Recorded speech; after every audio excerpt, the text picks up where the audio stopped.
Au début des années 80, le monde de l'automobile sportive est en pleine effervescence.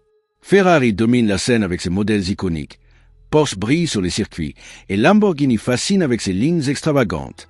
Mais derrière cette apparente stabilité, une révolution technologique se prépare. Porsche, fort de son expérience en compétition, décide de créer une voiture qui ne serait pas seulement une supercar, mais un laboratoire roulant, un concentré d'innovation destiné à repousser toutes les limites connues.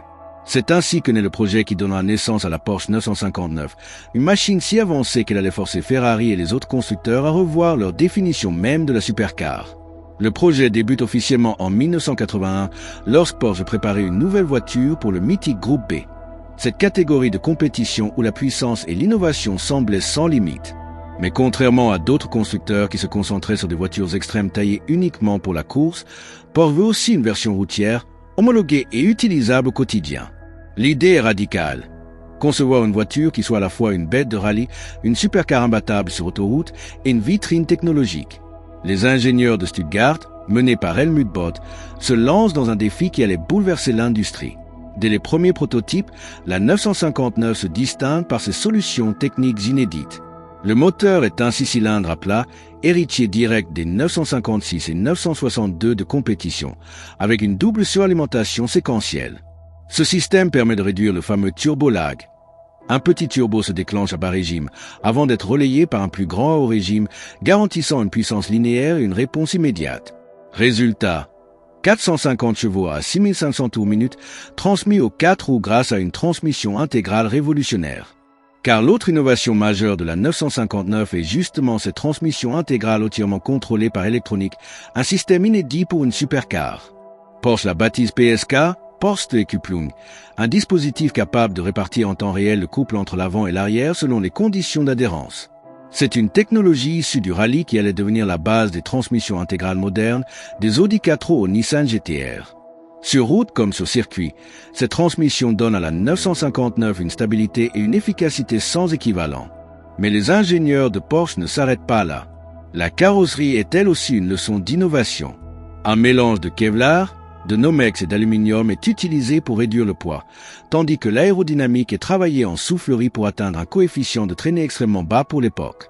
Les suspensions sont réglables en hauteur et en dureté, offrant à la voiture une polyvalence incroyable, capable d'être confortable sur route et redoutable sur piste.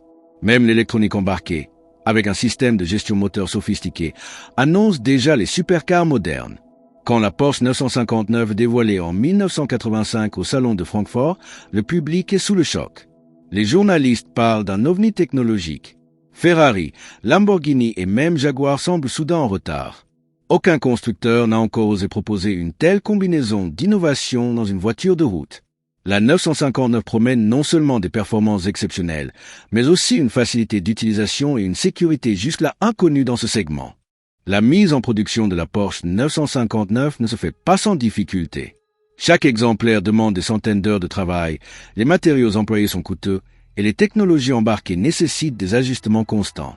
Porsche vend la voiture à un prix astronomique pour l'époque, environ 420 000 Deutschmark, mais même à ce tarif, chaque 959 est produit à perte. Pour Porsche, ce n'est pas un produit rentable, c'est une vitrine de savoir-faire, une démonstration éclatante de ce dont la marque est capable. Sur la route, les premiers essais confirment l'exploit. La 959 atteint 0 à 100 km/h en seulement 3,7 secondes, une performance hallucinante au milieu des années 80. Sa vitesse de pointe est mesurée à plus de 315 km/h, ce qui en fait la voiture de série la plus rapide du monde à sa sortie. Mais ce n'est pas seulement la vitesse qui impressionne, c'est la manière dont la 959 la délivre. Contrairement à une Ferrari F40, brutale et difficile à dompter, la 959 reste stable, rassurante et presque docile. Même un conducteur non professionnel peut exploiter une grande partie de son potentiel, un concept inédit pour une supercar de l'époque. La réputation de la 959 s'accroît encore avec ses exploits en compétition. Porsche engage la voiture au rallye raid le plus difficile du monde, le Paris-Dakar. Malgré les conditions extrêmes, la 959 se montre d'une robustesse incroyable et remporte l'édition 1986, un exploit qui marque les esprits. Elle prouve ainsi qu'elle n'est pas seulement une vitrine technologique, mais une machine capable de triompher dans l'une des compétitions les plus exigeantes de la planète. Face à elle, Ferrari réagit. En 1987, la firme de Maranello dévoile la F40, une réponse radicale à la sophistication allemande.